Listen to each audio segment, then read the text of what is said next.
पूर्वी ऑस्ट्रेलिया के जंगल अनोखे जीवों का गढ़ हैं और इन जीवों ने यहाँ तेजी से होने वाले महत्वपूर्ण बदलावों को होते देखा है।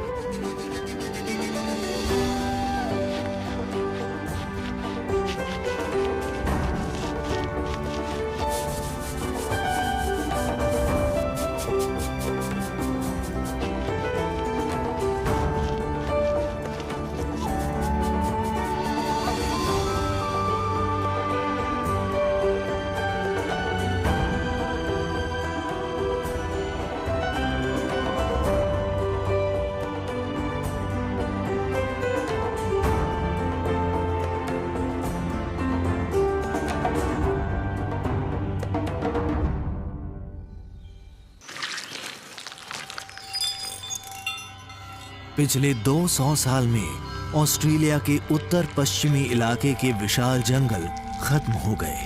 वो मवेशियों की चरागाह और गन्ने के खेतों में बदल गए।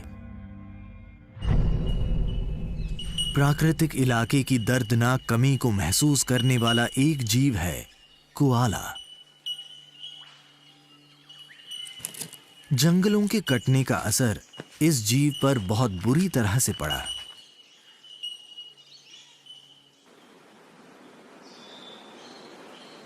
लेकिन फिलहाल कोआला एक अलग तरह के हमले से दुखी है। मक्खियां और मच्छर इतने ज्यादा हैं कि कोआला को लगातार अपने शरीर को खुजलाना पड़ता है। ऑस्ट्रेलिया के सबसे ज्यादा मशहूर प्रतीकों में से एक होने के बावजूद अब कोआला इस महाद्वीप के सिर्फ पूर्वी और दक्षिणी इलाकों में ही पाए जाते हैं। कोआलाज शांति प्रिय जीव हैं। कम कैलोरीज वाले आहार की वजह से इनकी जिंदगी की रफ्तार धीमी रहती है। इनका मेटाबॉलिज्म इतना धीमा है कि इन्हें तकरीबन 20 घंटे की नींद चाहिए होती है।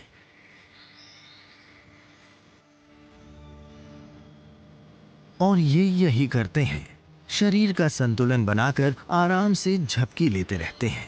इनकी रीढ़ की हड्डी के ठीक नीचे कार्टिलेज का एक पैड होता है, इनका अपना निजी कुदरती कुशन।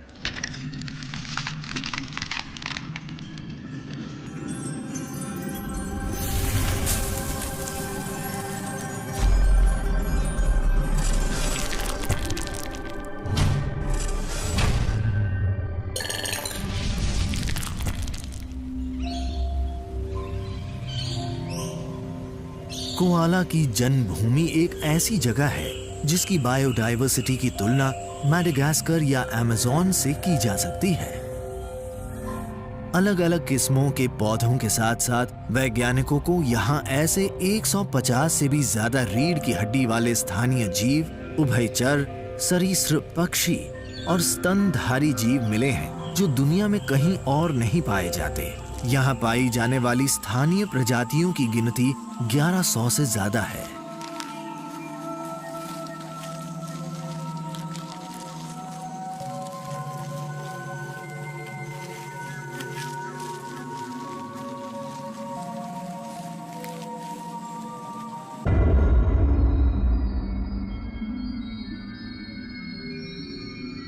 ये प्राचीन इलाका हॉटस्पॉट्स क्लब के सदस्य बनने की 2 जरूरी शर्तों को पूरा करता है।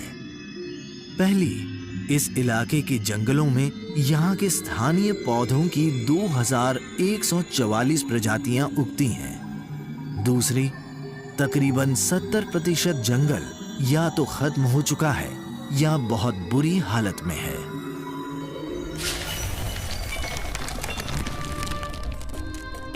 लेकिन इतनी जमीन खो देने के बावजूद ये हॉटस्पॉट जीवन से भरपूर है और इस इलाके में रहने वाले सभी जीवों में से सिर्फ कंगारुओं को एक खास दर्जा मिला हुआ है। ये यहाँ के अलग अलग पर्यावरणों का फायदा उठाते देखे गए हैं। खुद को हालात के मुताबिक ढालने वाले कंगारू अलग अलग ऐसी प्रजातियों में बंट गए कि किसी का वजन कुछ ग्राम रहा तो कोई तकरीबन 70 किलो वजन का हो गया। ये चट्टानों के बीच झाड़ियों में मिल सकते हैं और पेड़ों की सबसे ऊंची टहनियों पर भी।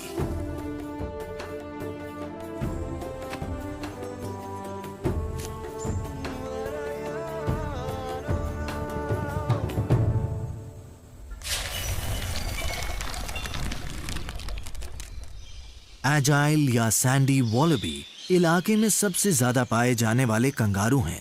ये जंगलों को घेरने वाले खुले चरागाहों में अक्सर घूमते दिख जाते हैं। ये चरागाह कभी समृद्ध वर्षावन थे। शुक्र है कि जमीन के इस टुकड़े से पालतू मवेशियों के अलावा किसी को तो कुछ मिल रहा है।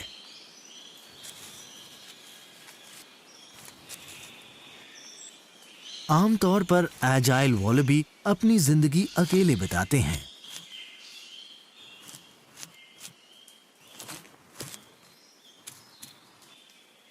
लेकिन जंगलों के कटने के बाद यहाँ ये खाना खाने एक साथ आते हैं।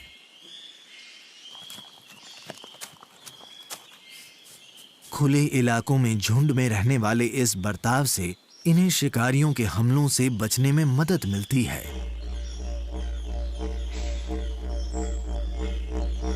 बारिश के मौसम में एजाइल वॉलबीज ताजा घास चरते हैं, लेकिन सूखे के मौसम में ये पेड़ों की छाल और नीचे गिरी पत्तियों से ही काम चला लेते हैं।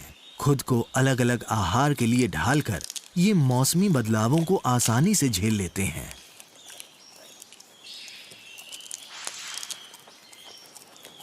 माहौल में शांति है, लेकिन झुंड में नरों के इकट्ठा रहने का मतलब है खतरा कभी ज्यादा दूर नहीं होता।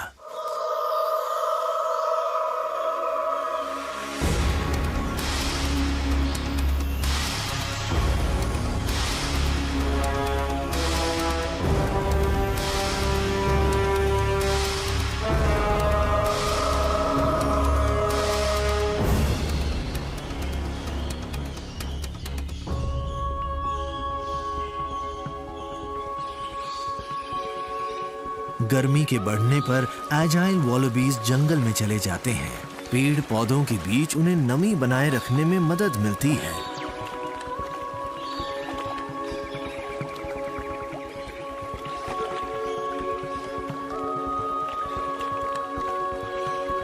नरों के पीछे कम उम्र के बच्चों की माएं भी आसरा ढूंढ लेंगी। ये सहवास के लिए हमेशा तैयार रहती हैं, इसलिए मेटिंग साल में किसी भी वक्त हो सकती है।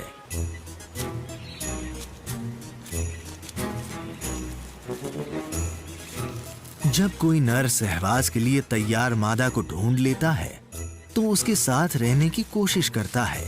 उसके इस बर्ताव से भले ही सबसे बड़ा बच्चा परेशान हो रहा हो।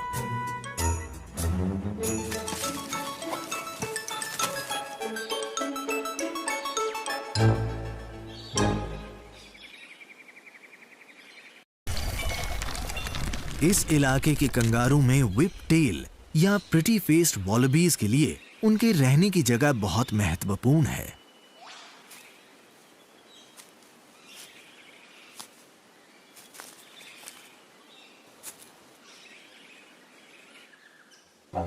इन्हें पहाड़ों, जंगलों और पहाड़ी ढलानों के घास के मैदानों में रहना पसंद है। इन्हें ढलानों पर चढ़ने और उतरने में कोई दिक्कत नहीं होती।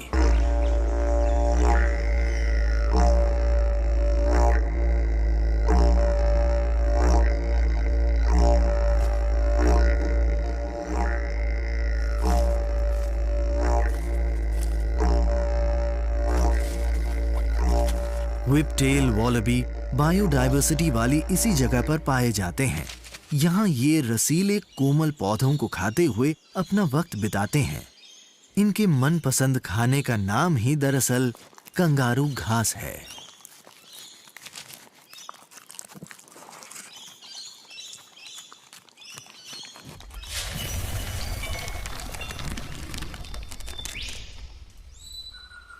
ऑस्ट्रेलिया के सभी शिशुधानी जीवों में से ईस्टर्न ग्रे कैंगरू सबसे ज्यादा दिखाई देता है, क्योंकि इसने सभी वातावरण के हिसाब से खुद को ढाल लिया है। सबसे ज्यादा सूखे मौसम तक के लिए भी खुद को ढालने की अपनी खूबी की वजह से ही ये विनाश के लंबे दौर को सह पाया। दिन में जब सबसे ज्यादा गर्मी होती है तो ये कंगारू पत्तियों की ठंडी छांव में आराम करते हैं और शाम होने के इंतजार में पत्तियां खाते खाते झपकी भी ले लेते हैं। इनके बच्चों को निहारने का ये सबसे अच्छा वक्त है। इनकी थैलियां दुनिया में सबसे ज्यादा मशहूर हैं। कंगारुओं के बच्चे जब तक इन थैलियों में समा सकते हैं तब तक इन्हें इस्तेमाल करते हैं। सूखे का मौसम होने पर या जब तक पहला बच्चा थैली छोड़ने के लिए तैयार नहीं होता, माएं अपने भ्रूण के विकास को रोक लेती हैं।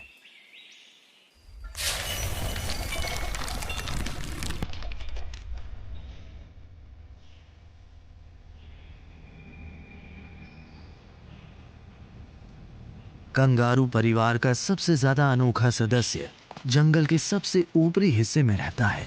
ये पेड़ों पर 30 मीटर से भी ज्यादा ऊंचाई पर कूदता फांदता है।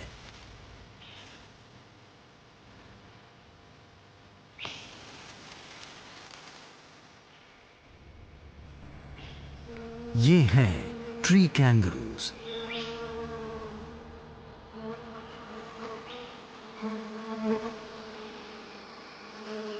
पहली झलक में ये दूसरे कंगारुओं की तरह ही लगते हैं, ताकतवर पिछले पैरों वाले बलवान जीव। लेकिन इनकी पूंछ लंबी होती है और आगे वाले पैर ज्यादा विकसित होते हैं।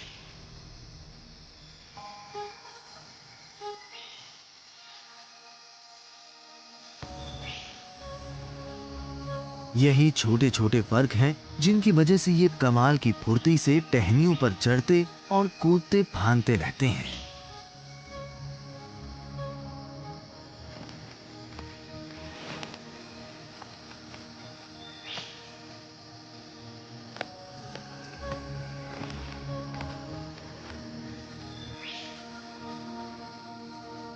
जंगल में सबसे ऊपर रहने वाले ट्री कैंगरूज फल और पत्तियों को ढूंढते रहते हैं।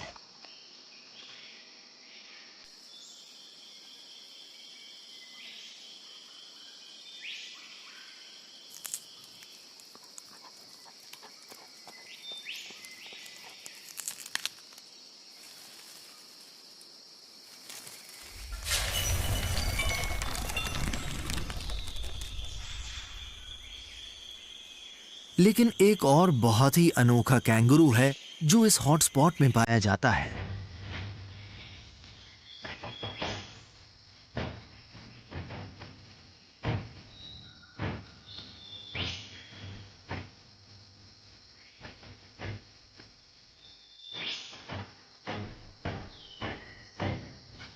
ये है मस्की रैट कैंगरू, जो वर्षा वनों की निचली छोटी झाड़ियों के बीच दौड़ते हैं।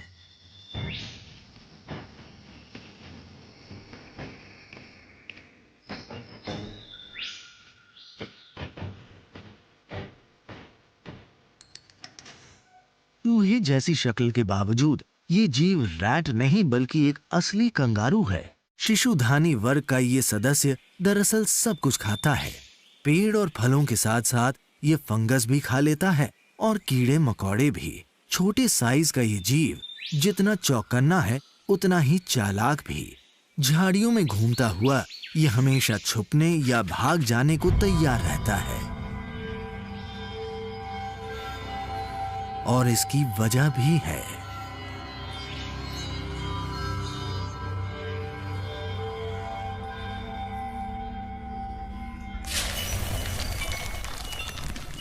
जंगल के जैव विविधता वाले इस हॉटस्पॉट में खतरा हर तरफ मौजूद है।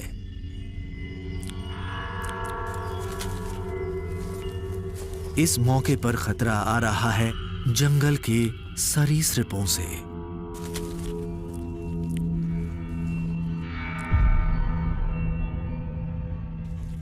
मॉनिटर लिजर्ड्स ऐसी भयंकर शिकारी हैं जो बहुत तरह की जीवों का शिकार करती हैं।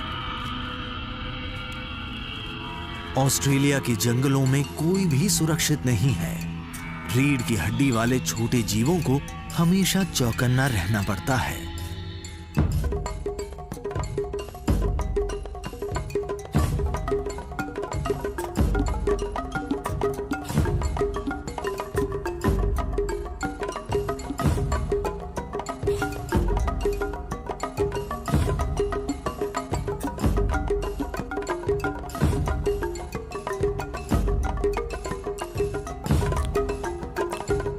ऑस्ट्रेलिया की गर्मी और धूप की वजह से तरह तरह के सरीसृपों का विकास हुआ और इसीलिए यहाँ छिपकलियों और सांपों की सबसे ज्यादा प्रजातियां पाई जाती हैं।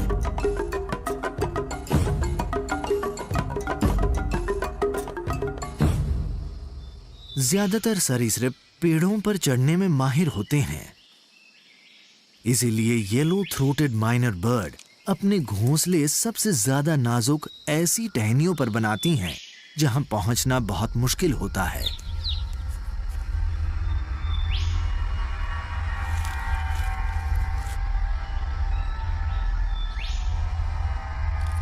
इस ग्रीन ट्री पाइथन ने कई दिनों से कुछ नहीं खाया है और इसने अब पेड़ों की ऊपरी टहनियों पर अपनी किस्मत आजमाने का फैसला किया है। सबसे ऊंची टहनियों पर चढ़ना इस सांप के लिए कोई मुश्किल बात नहीं है, लेकिन येलो थ्रोटेड माइनर को मालूम है कि ये सांप उसके बच्चों तक कभी नहीं पहुंच पाएगा। इन टहनियों के लिए सांप का वजन बहुत है और गिरने का जोखिम न लेकर वो हार मान लेता है।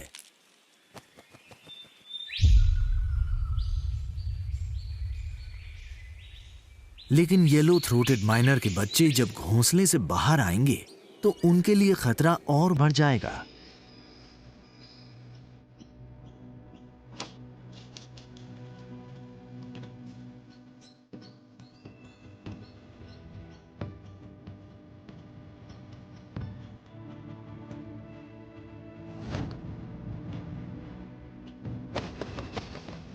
पक्षियों की इस प्रजाति की एक बहुत खास सामाजिक खूबी है। माता पिता तो खाना खिलाते ही हैं, बाकी वयस्क भी बच्चों का पेट भरने की कोशिश में कोई कसर नहीं छोड़ते और अगर कोई शिकारी हमला करता है तो वो उन्हें बचाने में भी जान लगा देते हैं।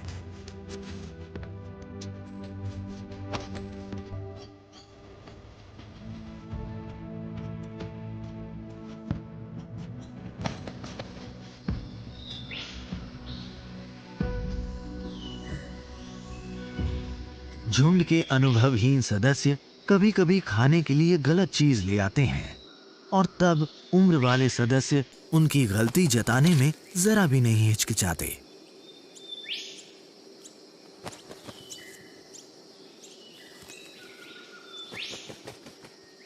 प्रजाति को बचाने की खूबी वाला एक और उदाहरण है ऑस्ट्रेलियन स्टोन कर्ल्यू पक्षी।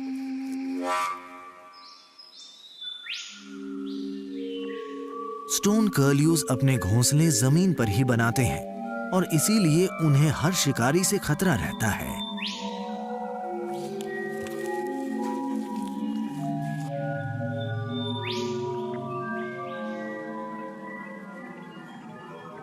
स्टोन कर्ल्यू पक्षियों के पास बचाव का पहला तरीका है आसपास के माहौल में घुल मिल जाना।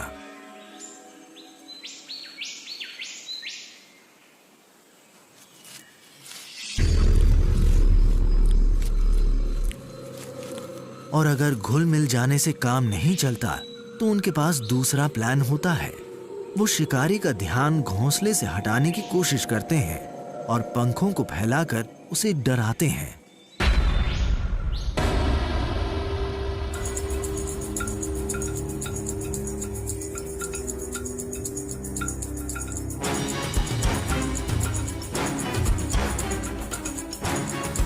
इस तरह ये खुद को ज्यादा बड़ा और ज्यादा खतरनाक दिखाने की कोशिश करते हैं।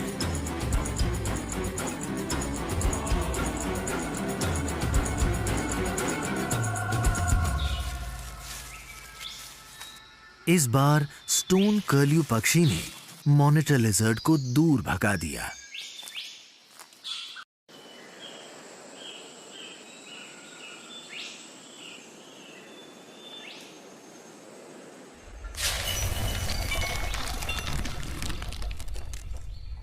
तकरीबन हमेशा धूप और चिलचिलाती गर्मी के बावजूद कुछ इलाकों में पानी की कोई कमी नहीं है।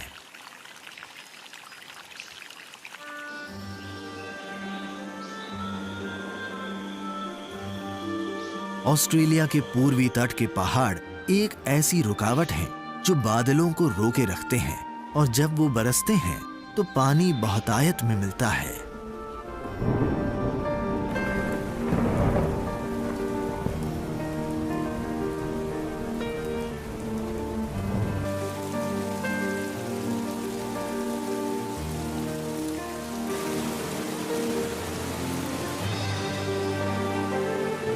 नदियां, नाले और झरने जंगल के अंदरूनी हिस्से को नम रखते हैं।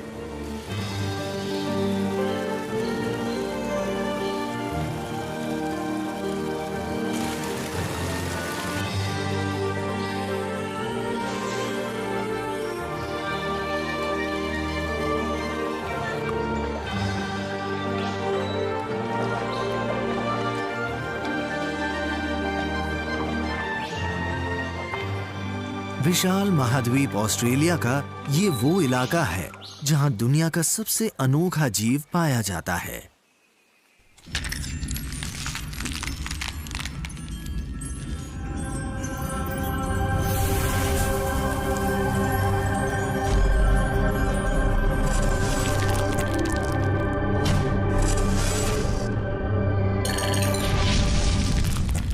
ये है प्लैटिपस, जो ऑस्ट्रेलिया के पूर्वी तट के सबसे प्राचीन नदी नालों में रहता है।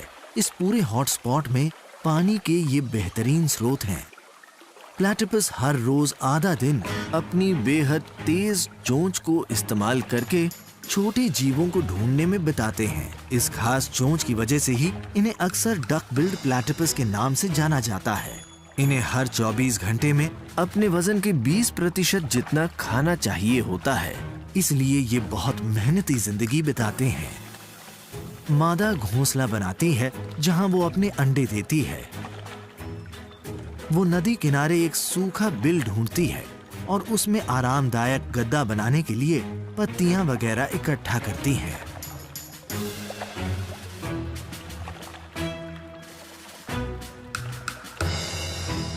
बहुत मेहनत से ये पौधों को उखाड़ती है, उन्हें इकट्ठा करती है और अपनी पूंछ की मदद से उन्हें बिल तक पहुंचाती है।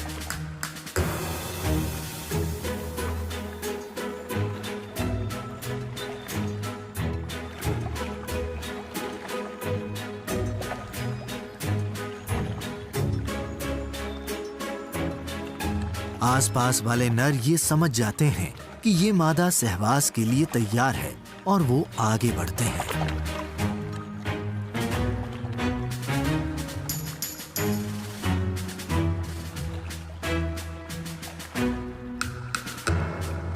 लेकिन वो उन्हें झिड़क देती है। इस वक्त उसका दिमाग कहीं और उलझा हुआ है।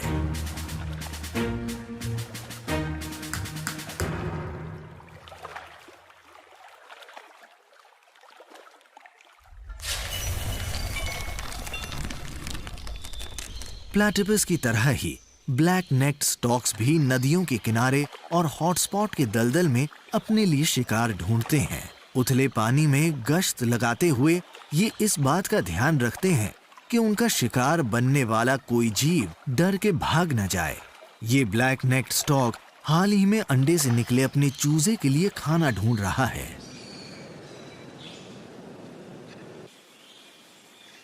माता पिता में से एक चूजों की देखभाल करता है तो दूसरा प्रोटीन्स और घोंसले की मरम्मत के लिए नई चीजों को इकट्ठा करता है।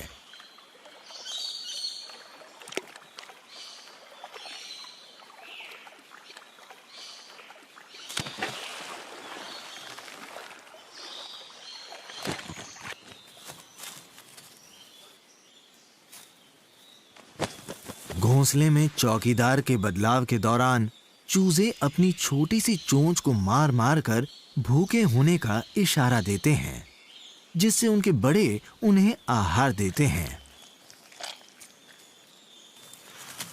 जिसे चूजे बहुत तेजी से चट कर जाते हैं। लेकिन यहां जो आलस दिखाएगा वो भूखा रह जाएगा।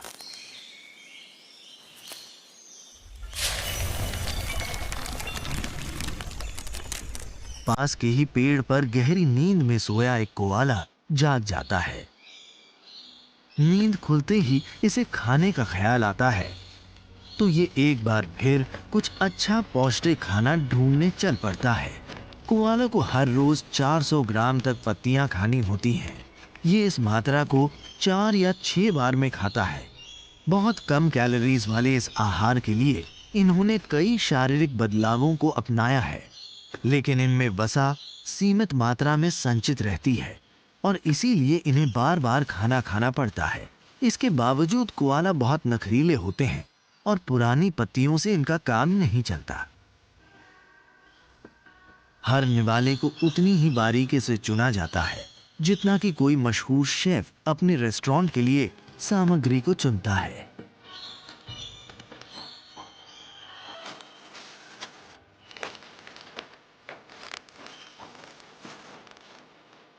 कोआला अपना आवास सिर्फ नीलगिरी के पेड़ों पर ही बनाते हैं। इनके इलाके में इन वृक्षों की 600 से ज्यादा प्रजातियां उगती हैं, लेकिन सिर्फ तकरीबन 30 ही मेहनती कोआला को पसंद हैं।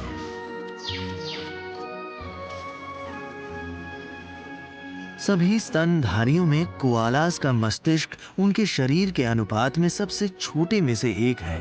उनका दिमाग क्रैनियल कैविटी में सिर्फ 60% जगह घेरता है, बाकी जगह में सेरिब्रल स्पाइनल फ्लूइड भरा होता है। हो सकता है ये बदलाव कम ऊर्जा वाले आहार की वजह से हो। वो बड़े दिमाग की पोषण संबंधी जरूरत को पूरा न कर पा रहे हों।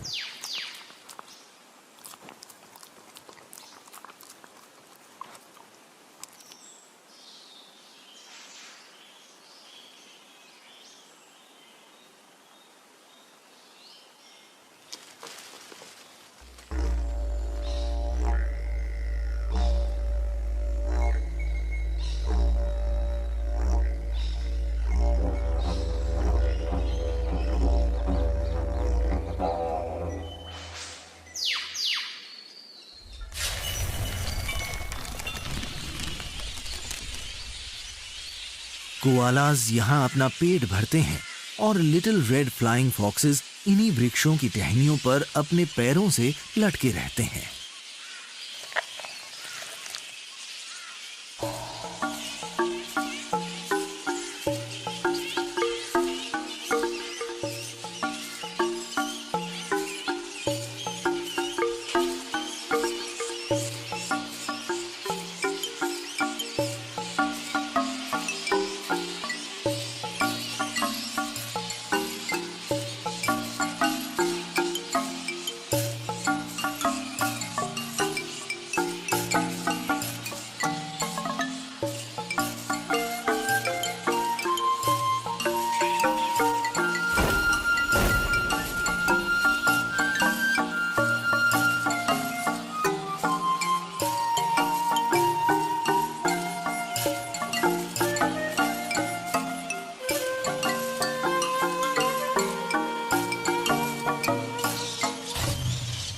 कुछ आराम करते हैं और कुछ सहवास की क्रीड़ा में लगे रहते हैं।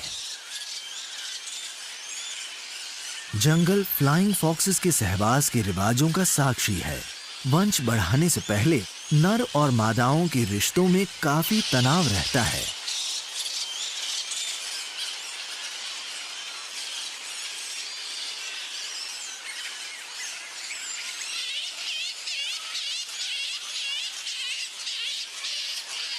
फ्लाइंग फॉक्सेस दरअसल चमगादड़ होती हैं, सही मायनों में मेगाबैट्स। फल खाने वाले ये जीव जंगल के बायोडायवर्सिटी वाले इस हॉटस्पॉट के लिए बहुत महत्वपूर्ण है। इनके ऊपर जंगल के वृक्षों की कई प्रजातियों के परागण की जिम्मेदारी है। लाखों फूलों को फर्टिलाइज या निषेचित करने के दौरान ये पके हुए फल के उन बीजों को फैलाने में भी मदद करते हैं जो इनके मल के साथ बाहर निकलते हैं। ये कहना गलत नहीं होगा कि इन्हीं की बदौलत ये प्राचीन जंगल फल फूल रहे हैं।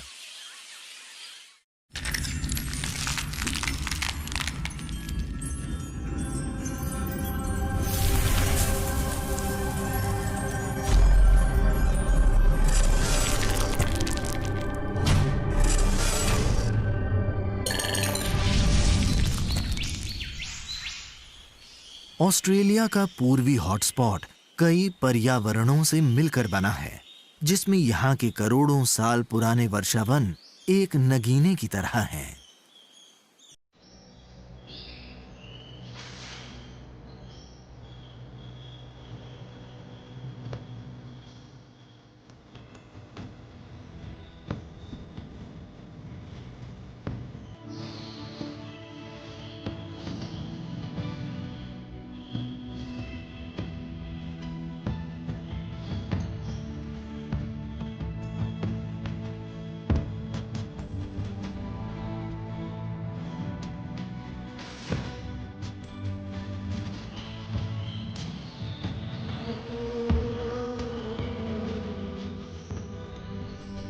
इन जंगलों की झाड़ियों के बीच एक जीव जाग रहा है और वो उतना ही प्राचीन है जितना कि ये जंगल। ये है एकिडना, अंडे देने वाला एक और स्तनधारी जीव जो आज भी बिना रीढ़ की हड्डी वाले जीवों का शिकार उसी तरह कर रहा है जैसे सदियों से करता रहा है। यह बहुत भाग्यशाली जीव है। ये द्वीप पर ब्रिटिश उपनिवेश के बावजूद बचा रहा। ब्रिटिश उपनिवेश के दौरान तकरीबन 2 सदी तक ऑस्ट्रेलिया के जीवों की 50 से ज्यादा और स्थानीय पौधों की 60 से ज्यादा प्रजातियां विलुप्त हो गईं।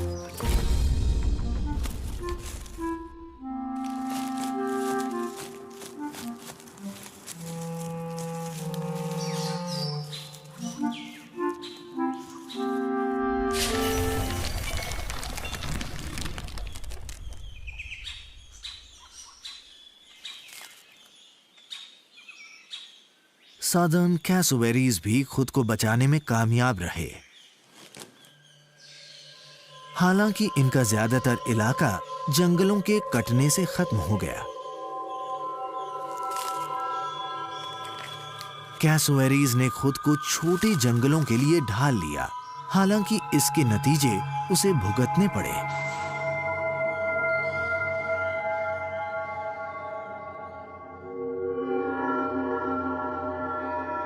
कैसोवेरीज जंगल के विशाल जीव हैं जो ज्यादातर जमीन पर गिरे फल खाते हैं, इसलिए इन्हें घूमने और पेट भरने के लिए बड़े इलाकों की जरूरत होती है। ये हर रोज जो सैकड़ों बीज निकलते हैं उन्हें जंगल के अंदरूनी हिस्सों में दूर दूर तक घूमते हुए बहुत असरदार तरीके से बिखेरते हैं।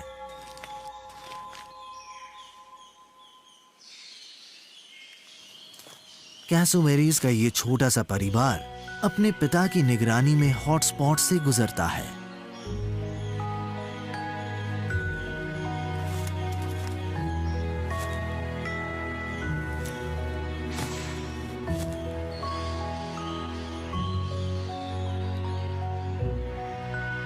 बच्चे जब तक बड़े नहीं हो जाते, नर कैसोवेरीज उनके गाइड और रखवाले दोनों होते हैं।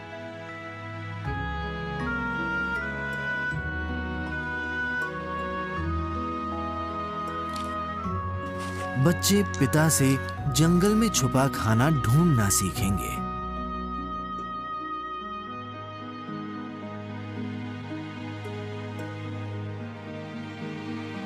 कई स्थानीय पेड़ पौधों के बीजों को बिखेरने की पूरी जिम्मेदारी सिर्फ कैसोवेरीज पर ही होती है।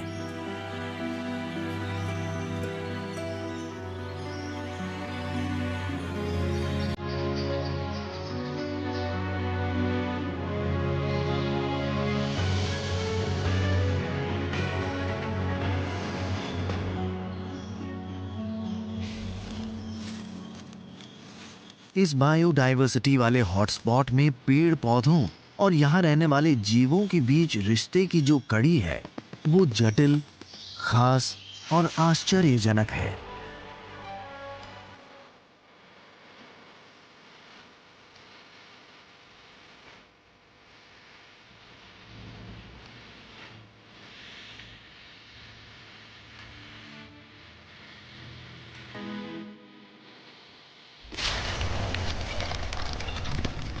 कैसोवेरीज की तरह ही पक्षियों की कई प्रजातियों का मुख्य आहार फल ही है और इसके बदले में वो उनके बीजों को बिखेर कर उनकी मदद करते हैं।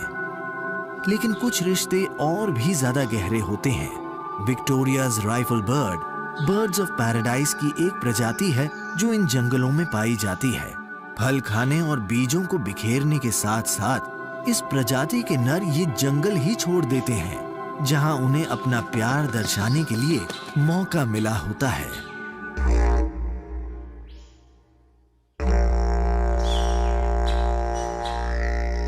कम उम्र में ही ये ऐसी जगहें ढूंढ लेते हैं जहां ये मादा को रिझाने वाले डांस दिखा सकें और जगह मिल जाने पर ये अपने डांस की प्रैक्टिस शुरू कर देते हैं।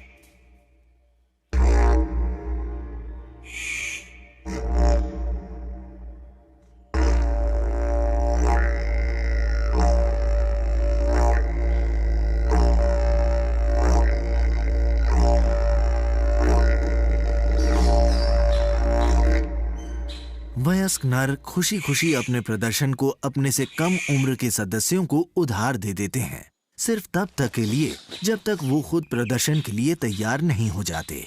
चौंका देने वाली ये कोरियोग्राफीज घंटों की गई रिहर्सल का नतीजा है।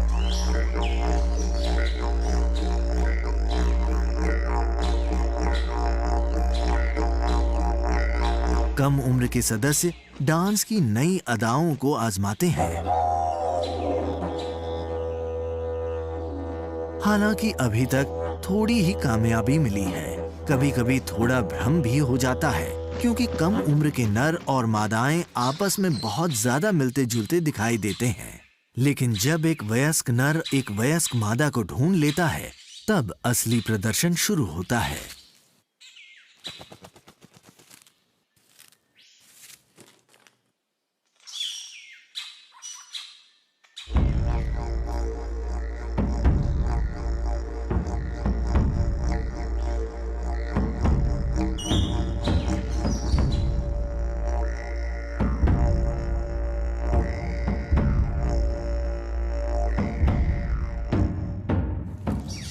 लेकिन इस बार इसके डांस में कहीं कोई कमी तो थी, क्योंकि एक भी मादा ने इस डांस में जरा भी दिलचस्पी नहीं दिखाई। प्रदर्शन की दूसरी जगह शायद इसकी किस्मत खोल दे, इसलिए शो फिर से शुरू हो जाता है।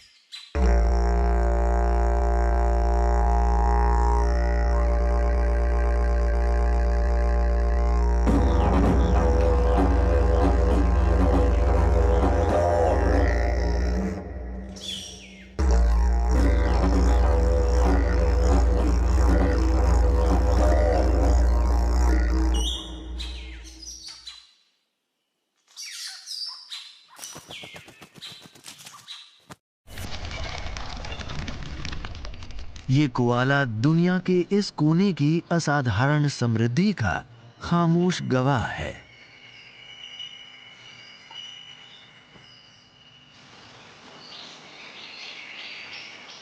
प्यारा और मशहूर कोआला आज संरक्षण का प्रतीक है, लेकिन 100 साल पहले सभी शिशुधानी जीवों में से हवा और बारिश को सबसे ज्यादा सह सकने वाले इस जीव को इसके फर के लिए बेरहमी से मारा गया, और उसका नतीजा ये हुआ कि कुछ इलाकों से इनका नामो निशान ही मिट गया।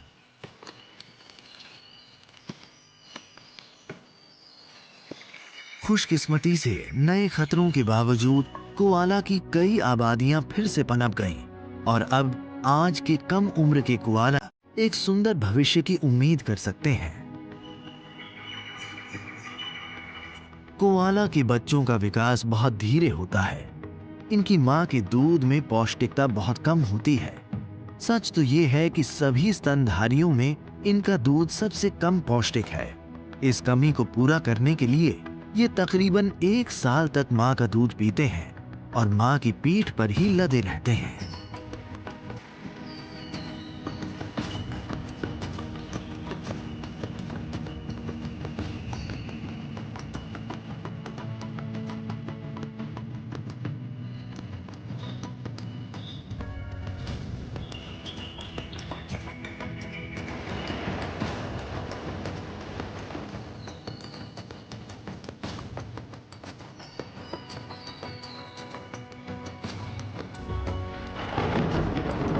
बारिश के बाद मेटालिक स्टार्लिंग्स पक्षी यहाँ प्रजनन करने और कोआलास के साथ वृक्षों की साझेदारी करने आते हैं।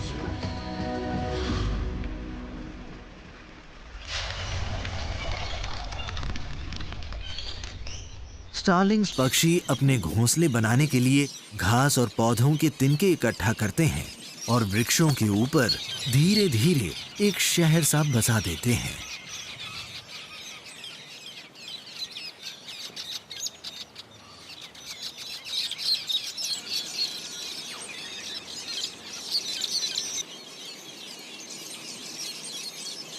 कुछ जोड़ों के घोंसले बनकर तैयार हैं, लेकिन कुछ अभी भी अपना घोंसला बनाने का सामान ढूंढ रहे हैं।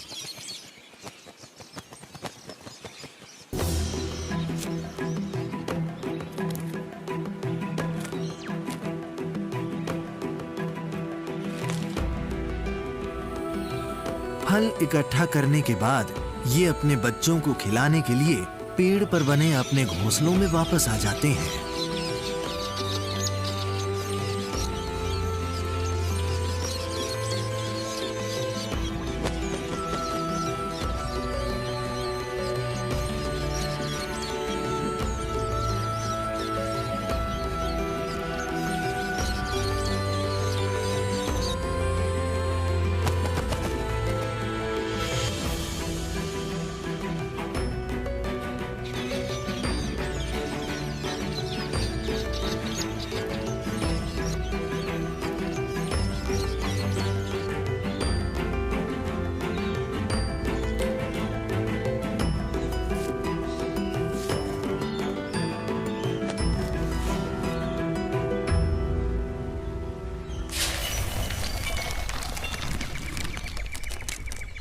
ये हॉटस्पॉट एक अनोखी जगह है, जंगल के इंजीनियरों से भरी हुई।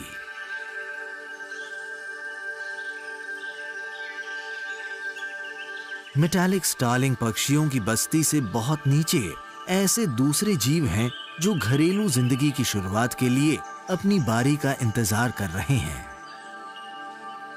और ये अंधेरा होने तक इंतजार करेंगे, क्योंकि अगर नहीं किया तो सूरज इन्हें मिनटों में झुलस देगा।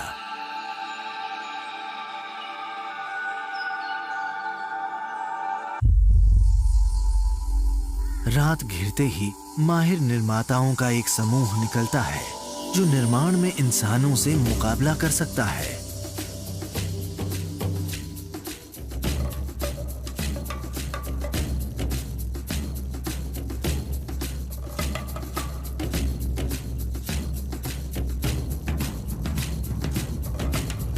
दीमकों के टीलों को बेहतरीन बिल्डिंग्स कहा जाता है। ये लंबे समय तक टिके भी रहते हैं। दीमक टीलों को सिर्फ कुदरती चीजों से बनाते हैं। गगनचुंबी इमारतें बनाने के लिए हर रात लाखों छोटे छोटे जीव कड़ी मेहनत करते हैं, और वो भी निर्माण के बिना किसी योजना के।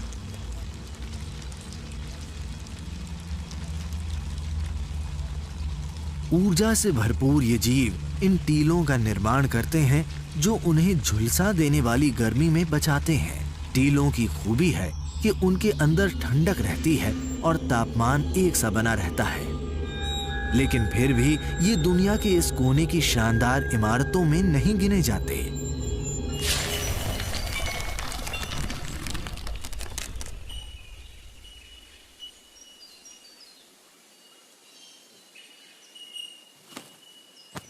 बाओबर्ड्स वो पक्षी हैं जो जंगल के इस हॉटस्पॉट की जमीन पर अपने खूबसूरत और जटिल घोंसले बनाते हैं। दरअसल ये घोंसले नहीं बल्कि मंच हैं। मादाओं को रिझाने के लिए नर को डांस करना है और वो उसी के लिए एक पूरे नजारे की रचना करता है। कुछ वैज्ञानिकों का मानना है कि गोल्डन बाओबर्ड और इसी फैमिली के दूसरे सदस्यों के बर्ताव में वो खूबियां दिखाई देती हैं जो इंसान की खासियत है, जैसे कि सुंदरता और अपनी खास संस्कृति की तरफ रुझान।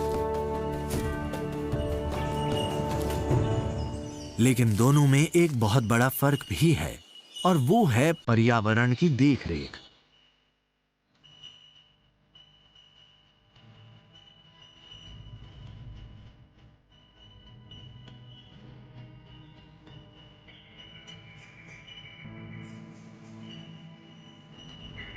अपना बसेरा बनाने के लिए सैटर्न बाओबर्ड्स आसपास मिलने वाली हर टहनी और तिनकों का फायदा उठाते हैं।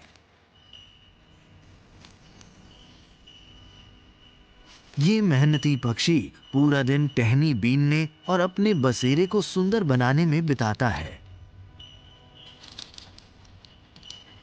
काम इतना ज्यादा है, फिर भी बाओबर्ड हर बारीकी पर पूरा ध्यान देता है।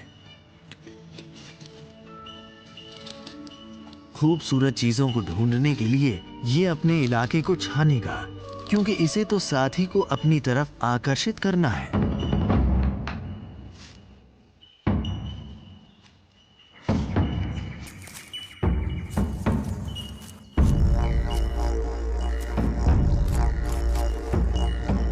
ऑस्ट्रेलिया के पूर्वी हॉटस्पॉट जैसी महत्वपूर्ण और अच्छी तरह से संरक्षित जगह में सैटिन बाओबर्ड एक उदाहरण है कि इंसान ने कैसे दुनिया के अनछुए कोनों पर भी असर डाला है।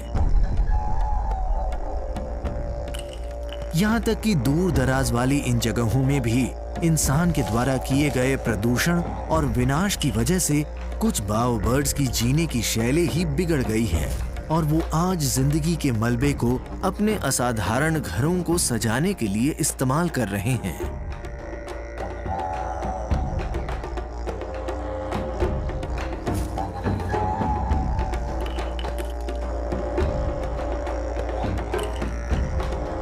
इंसानियत के रूप में आज विरोधाभास झलक रहा है और हमें पूर्वी ऑस्ट्रेलिया के बायोडायवर्सिटी वाले हॉटस्पॉट जैसी जगहों में इस विरोधाभास को बुनियादी तौर पर खत्म करना है और स्वच्छ, सुंदर और स्वस्थ दुनिया के भविष्य का वादा करना है।